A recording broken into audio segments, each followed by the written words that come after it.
We are going to start the third symposium on games and XR and welcome the Dean of the College of Art, Design and Media, who is in Boston right now. Okay. Hi, Natalie. Thanks. I didn't know I was going first, but that's terrific.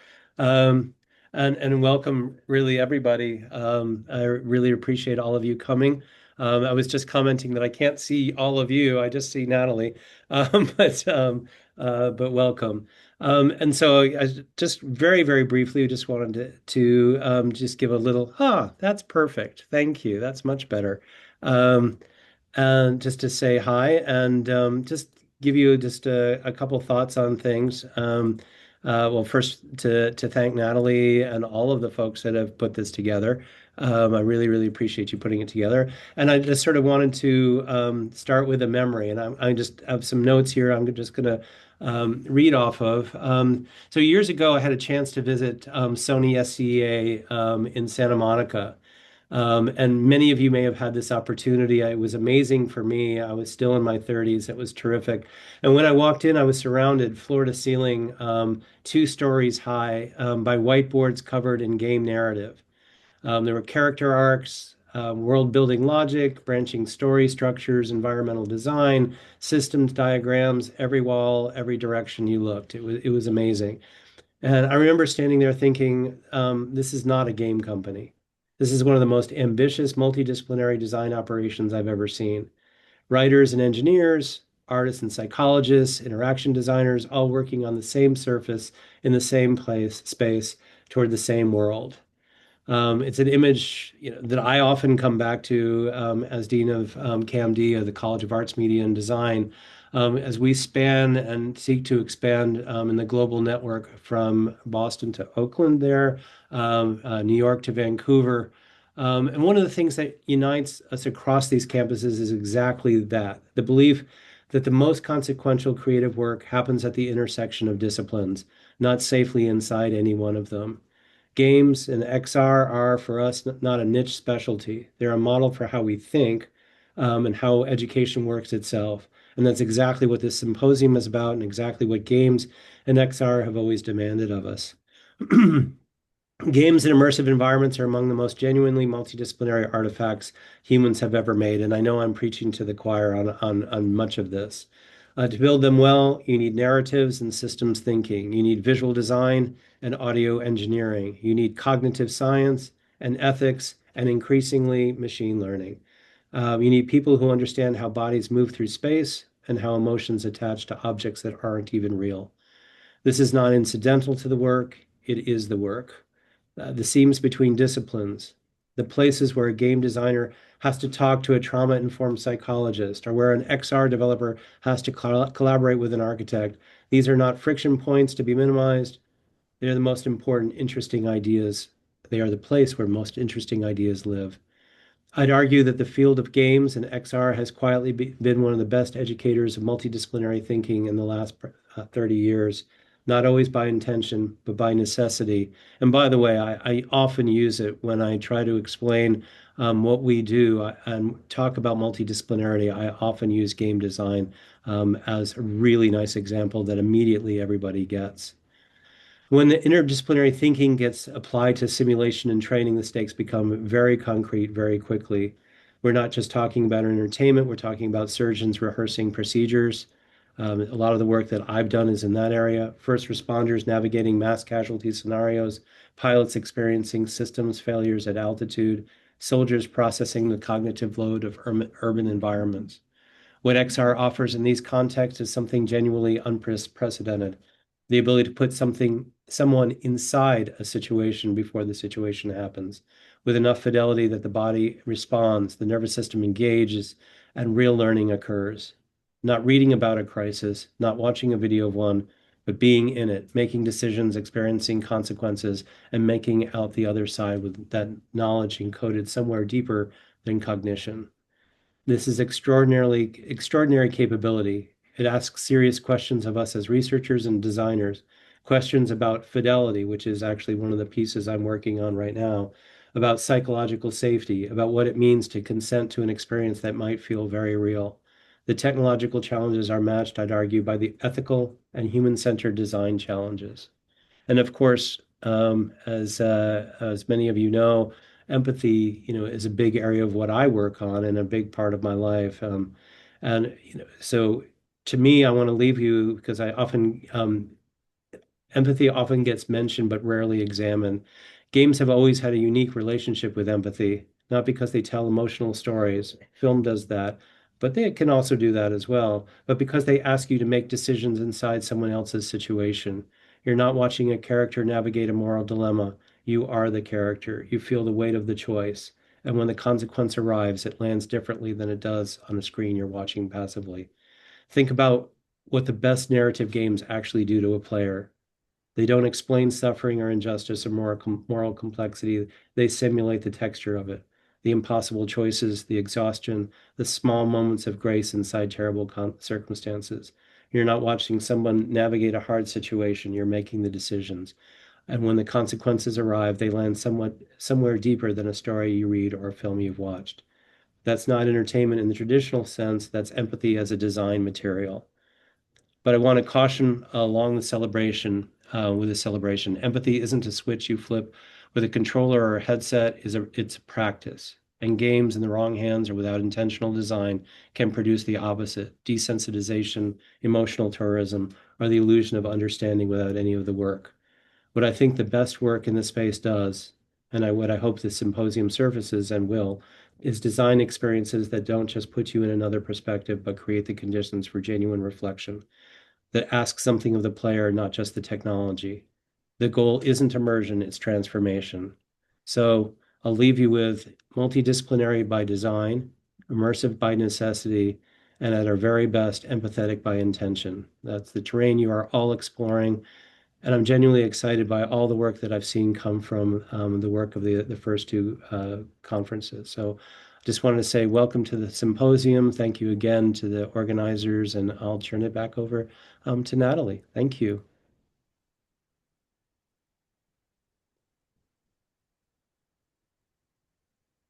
Thank you.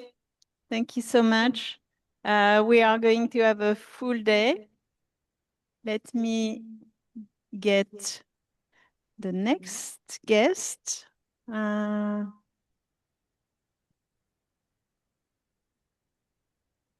If he's coming. Yes. Okay. So welcome to Casper Harteveld.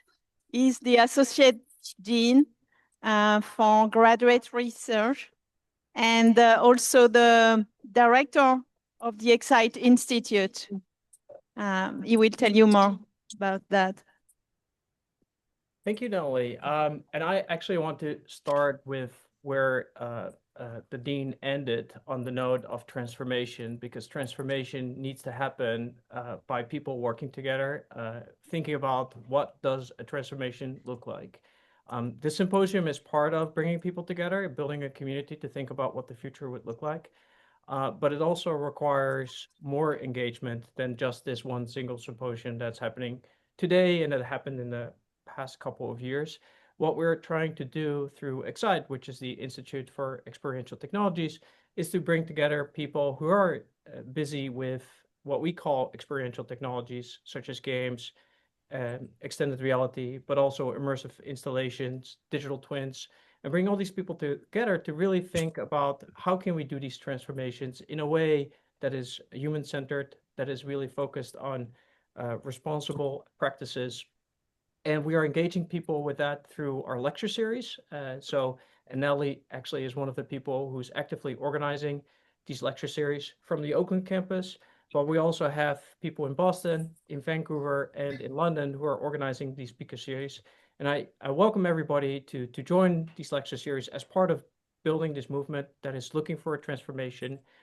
We're also going to continue to organize other events, other opportunities. We will also have a presence at the Game Developers Conference, as well as the Augmented World Expo. And we're always looking for people to collaborate with, to think about what the future looks like. For instance, what does the future of education look like? what does the future of work look like? And that's really what we as Excite are really excited about, and hope you are too. And so feel free to connect to Nathalie, to others in Oakland, or with me if you're wondering about Excite, and you can always join one of our lecture series or other events. And I wish everybody a lot of excitement with regards to the symposium today, to connect with each other, to talk about the knowledge and what everybody has to share, and think about what a future looks like. Thank you, Nathalie. Thank you. Thank you so much. Thanks. So I'm going to give a short presentation of the programs that we have here.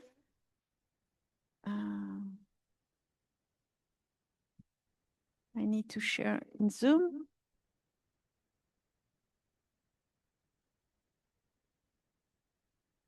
Yeah.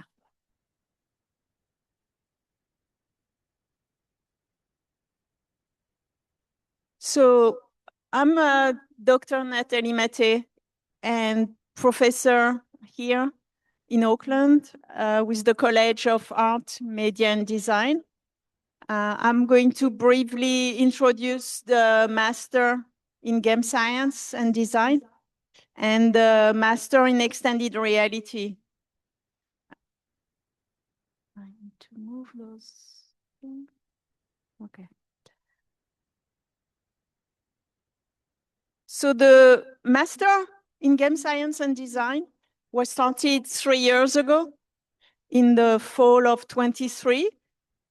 Following the same model as the one we have in Boston, which has much larger cohort of like 100 students. Here it's much smaller, more intimate. We get to know the students very well. We have 4 Oakland faculty teaching. 2 of them are present today. And this is one of the programs that was ranked in the top 10 of the graduate program in the Princeton Review. And we have really good modern facilities here, like the computer lab, the XR lab, and a usability lab. It's a full-time 2 years Master of Science. We have some interdisciplinary courses with the Curie College of Computer Science as well. And the idea is to give a student a comprehensive understanding of how to design successful games through like a player-centered design and really focusing on the player experience. The idea is to use some game research and analytics as well as, game design techniques.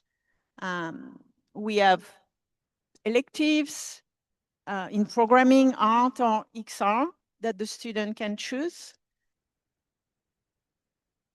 And so far, until recently, because as everyone knows right now, the game industry is really doing bad. But the placement until last year has been pretty great in the game industry. And we encourage them to go towards entry-level positions like QA, data analytics, game user research, because no one becomes a game designer from the start, So we also offer possibilities for students who are more interested in research to go into and prepare for a PhD. Here is some examples of the courses that we teach. I also want to say that we have Caitlin sitting in the back who can give you more information if you are interested. and tell you more about, applying for the program. And you can also talk to me during lunch if you want. I'm going to skip over a little bit. So you can visit the XR lab at the end when we will be done at 3:30. It's 5 minutes from here, and we have all kinds of headsets and computers. And in the usability lab, we have possibility also to do a lot of biometrics, eye tracking, etc., in order to understand better the player experience. We also bring the students to major events like the Game Developer Conference, Indicate. We participate with IGDA, the International Game Developer Association, by organizing some local meetings here. And the online speaker series that Casper mentioned. This is the deadline. For international students, it's May 1st, and domestic students, August 1st. And you can contact those people or use this QR code to find more information. And the new program that we are starting is part of a larger initiative around extended reality at Northeastern. So both from the research point of view and then from the teaching point of view. So there is a master in extended reality that already started in Boston 2 years ago. And we are launching it in the fall here in Oakland. It's also a 2 full years Master of Science. And it's part of the university interdisciplinary program. The idea is to provide in-depth understanding for the interdisciplinary skills that are needed for XR, which is really at the intersection of many different fields between, art, computer science, user experience, live performance, all kind.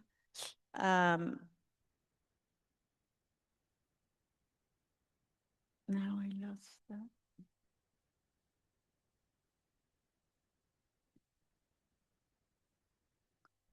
Well, this is the photos of XR Lab. Those are the students who graduated last year.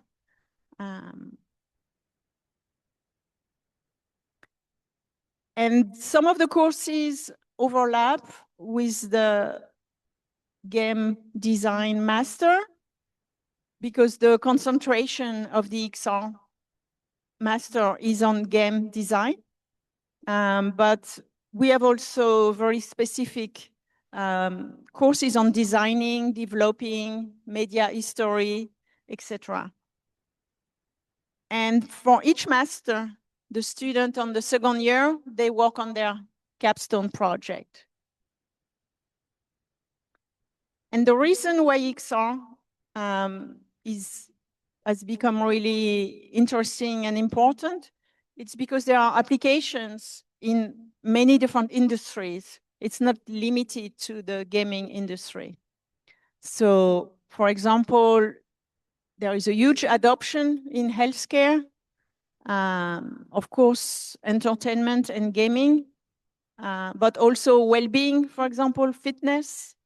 So many opportunities in different domains. And actually, the range of professional applications, like for training or education, is much more advanced than the consumer level of gaming in XR in terms of the market. So here you have the QR code. If you want to learn more, the deadlines are the same. And you can also talk to me about this program. Here is my contact. Do you have any questions? Yeah.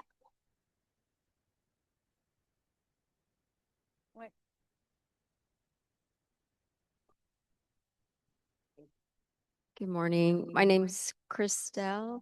I read online with my son that there's also sort of an embedded program where there's also a internship offered, like a 6-month period during the 2-year course. Yeah, so internship for the master program, there are more during the summer, so it's 3 months. The 6 months internship, they are more part of the undergrad program, where, you know, it replaces like 2 semesters. So in the master program, it's more, it's shorter. Yeah. It's more, what was that last part? It's 3 months. It's 3 basically the summer semester is off for the students, and they can do an internship. The difference between undergrad and grad is, you know, the student, we support them into finding an internship, but we don't like just give it to them, you know. That's the difference.